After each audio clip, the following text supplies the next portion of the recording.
Mire, hoy en la Cámara de Diputados se sentaron, pues, un par de magistrados de la Suprema, más bien ministros, son ministros de la Suprema, con diputados de distintos partidos, ¿no? Ahí estaban sentados. Y empezaron a hablar, ahora sí que este es el primer acercamiento de una reforma al Poder Judicial, que yo lo veo muy bien, muy necesario y pues muy razonable. Pero prácticamente todo el debate se centró en la necesidad de hacer o no una reforma al Poder Judicial. Por ejemplo, Jorge Romero Oropesa, cuya familia está involucrada, incluido él, en el tema de el fraude en la Ciudad de México, el famoso cártel inmobiliario. Decía, si se va a hacer una reforma judicial, no puede salir del berrinche del presidente o del Poder Ejecutivo, tiene que salir de un consenso y se tiene que hacer de manera profunda. Si está pensando, porque aparte dice que la reforma del Poder Judicial sale porque el presidente dice, o sea, porque hemos visto las últimas resoluciones de, pues, de la Suprema Corte que van en contra del plan B, de la reforma electoral, del plan B de la reforma energética, de todos los plan Bs que se han implementado, porque las reformas constitucionales no salieron. Y no salieron porque, hay que acotar, no salieron porque había una moratoria constitucional, los legisladores dijeron no vamos a aprobar nada y nos vamos a emberrinchar y no quiero. Ok, pero considerar que una reforma al Poder Judicial es un berrinche es un enorme error. Entiendo las posturas de los políticos, cada uno respaldando su propio partido, pues obviamente entendible. Y también entiendo que este es el primer acercamiento para plantear una reforma judicial. Yo solamente quiero hacer una reflexión de todo esto, porque ponerles lo que dijo cada uno de lo que dijeron, en realidad es más de lo mismo que hemos estado escuchando, el debate entre se necesita hacer, ya sabemos que se necesita, y cada quien defiende la necesidad de hacer una reforma. Los partidos de oposición dicen sí, sí hay que defenderla, pero necesitamos que sea de consenso, o sea, que todos estemos de acuerdo. Y ponernos en esa línea de que todos estemos de acuerdo con una reforma del Poder Judicial, donde hay una oposición que no sabe ni siquiera en dónde está parada y que defiende a Norma Piña, ministra presidenta de la Suprema Corte, como su santo grial de la oposición, porque ni siquiera ellos han podido ser una oposición política. Y ahora creen que un poder que no es el legislativo y que no es el ejecutivo y que no es político, que es el judicial, que debería de ser imparcial, es su santo grial y su santa bandera de defensión, o de defensa, perdón, ante un presidente que les cae mal. Si este es el punto de partida, o sea, estoy llorando de la desesperación de lo que pudiera ser esa reforma.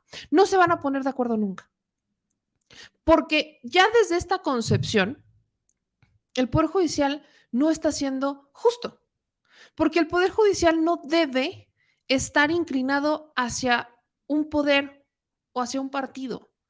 No puede, no debe.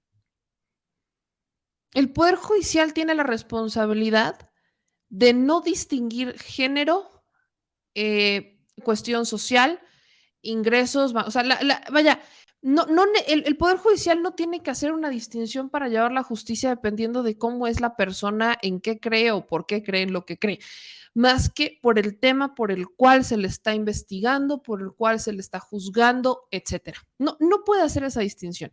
Entonces, si desde la visión del PAN hacer una reforma al Poder Judicial supone hacer un consenso, entonces PAN y PRD tienen que plantearse una realidad en la que no están. Y ese es el problema.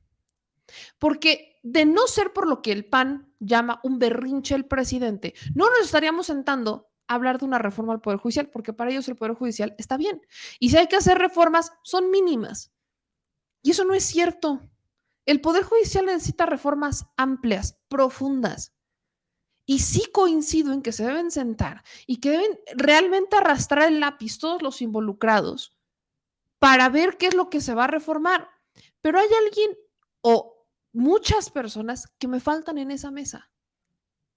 Y no son los diputados, y no son los senadores, y no son jueces de distrito y circuito, y no son los magistrados, y no son los ministros. No es la Suprema la que falta en esa mesa. Son las víctimas del Poder Judicial. Y son muchas. Y no las veo. Porque que alguien ahí me explique cómo es que desde la visión de quienes están sentados en el privilegio de la Cámara de Diputados, en el privilegio de la Cámara de Senadores, en el privilegio de la Suprema Corte, van a entender los problemas a profundidad, porque no es que no los conozcan, pero los van a entender a profundidad si no se sientan con las personas que han sido víctimas del Poder Judicial, víctimas de las injusticias, víctimas de una ley de amparo que tiene preferencia a aquella persona que puede pagar un amparo y no a la persona que necesita un amparo, que conocen porque saben qué pasa, pero que no realmente, que no dimensionan realmente hasta dónde llega el problema del Poder Judicial, porque no lo han vivido en carne propia, más que cuando se dicen perseguidos políticos, ¿no? Pero aún así no lo han vivido en carne propia. Para entender lo que tienen que reformar, tienen que sentarse con los familiares de las personas que están sin sentencia en las cárceles, porque reformar el Poder Judicial no nada más es me voy a quedar a reformar el Poder Judicial y ya nos quedamos con los jueces. No, señores.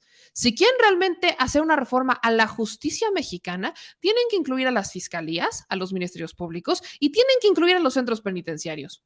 Si no hacen una reforma incluyente, entonces no están haciendo una reforma a la justicia mexicana. Están haciendo una reforma que solamente van a modificar a los jueces. ¿Y hay que hacerlo? Sí, pero no solamente con eso se va a resolver la justicia. Porque, lo decía César, a un juez le puede llegar una carpeta de investigación, pero si la carpeta está mal, ¿qué quieren que haga el juez? ¿Que el juez investigue lo que hacen o lo que deben de hacer los policías de investigación de los ministerios públicos? ¿Qué quieren que haga el juez? Supongamos que en este país tenemos, vaya, vámonos al factor, resolvemos la reforma judicial y entonces de la noche a la mañana, que ni tan así, vamos a tener jueces perfectos, impolutos, que con un estricto apego a la ley y que son incorruptibles. ¿Qué van a hacer cuando les llegue una carpeta de investigación mal hecha por los policías de investigación y que tengan enfrente a un presunto criminal?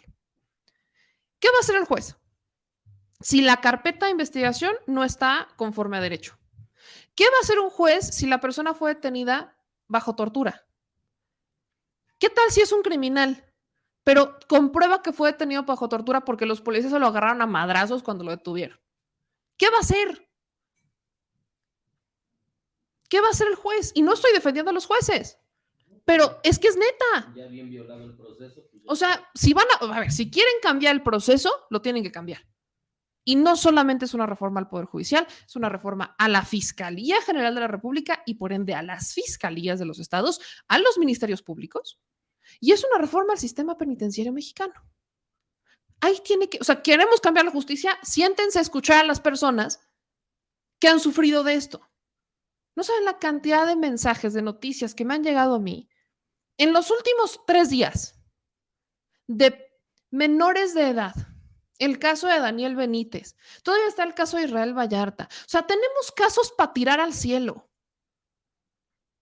en donde la justicia ha fallado en todos lados.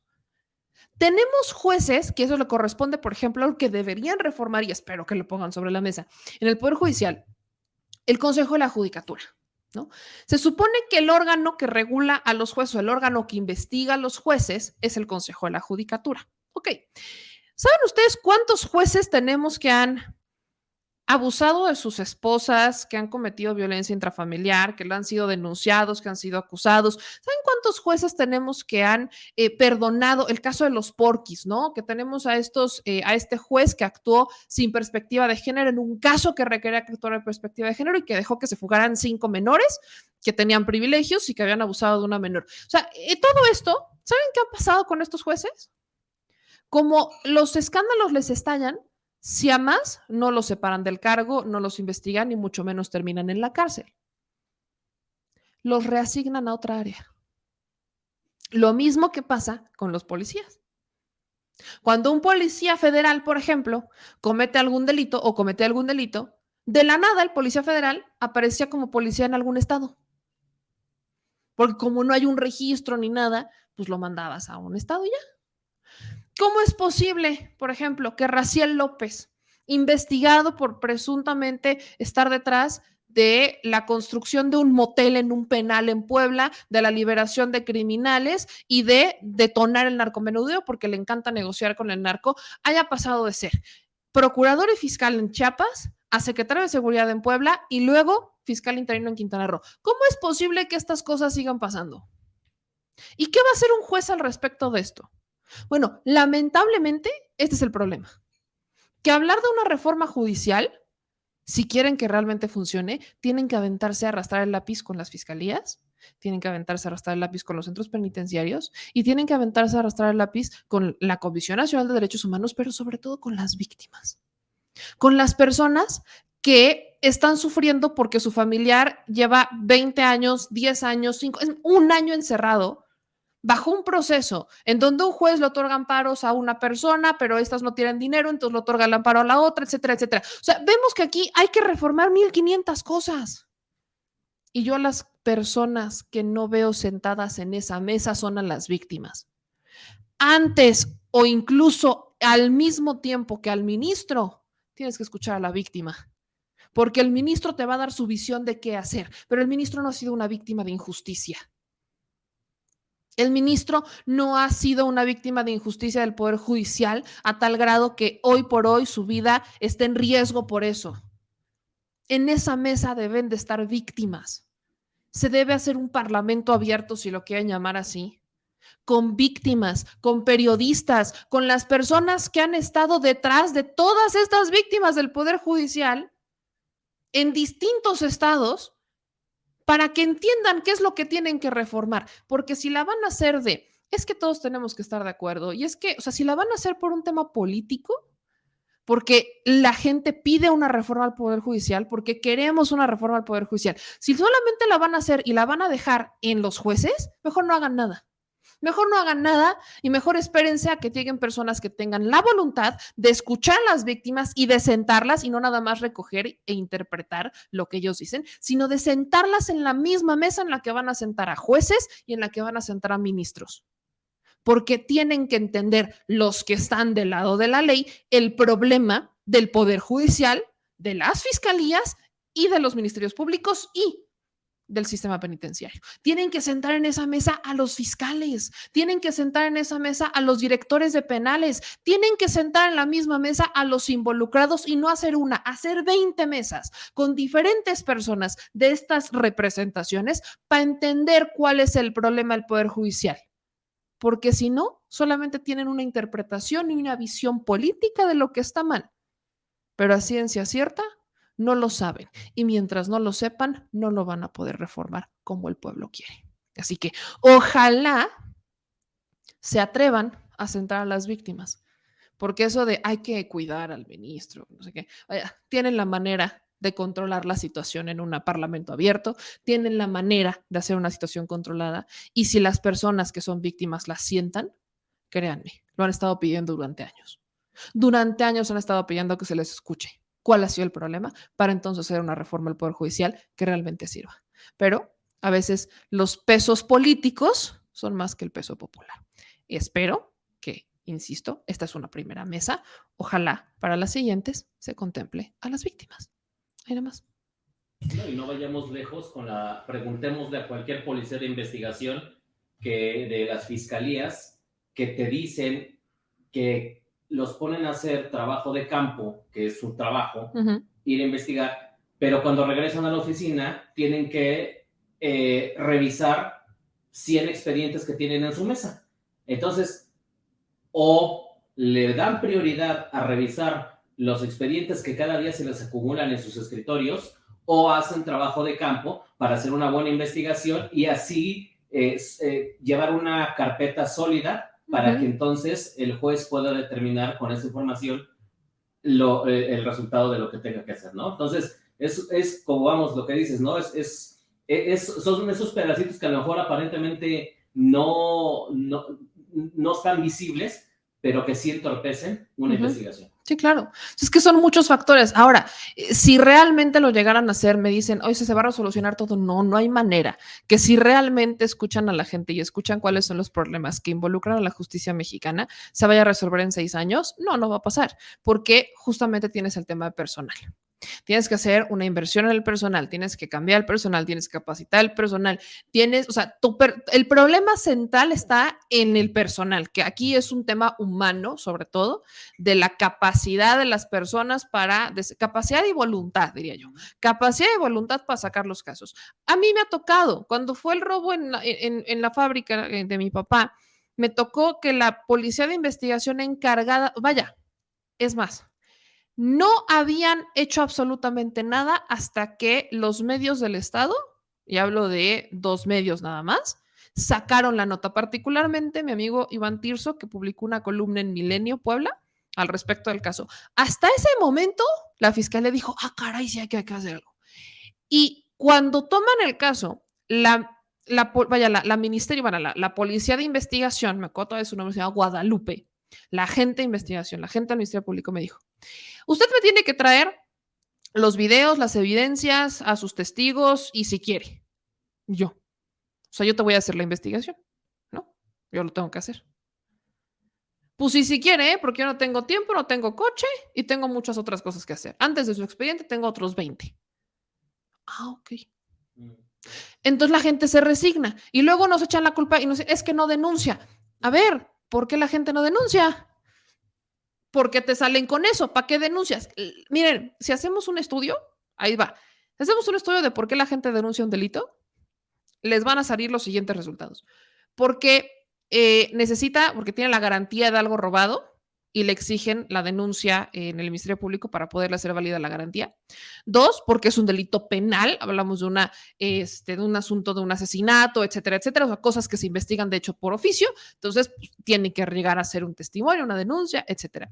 Y ya, no conozco muchos de los factores por los que la gente vaya a denunciar, porque así como que digas, voy a denunciar porque tengo fe en que van a hacer una investigación, no.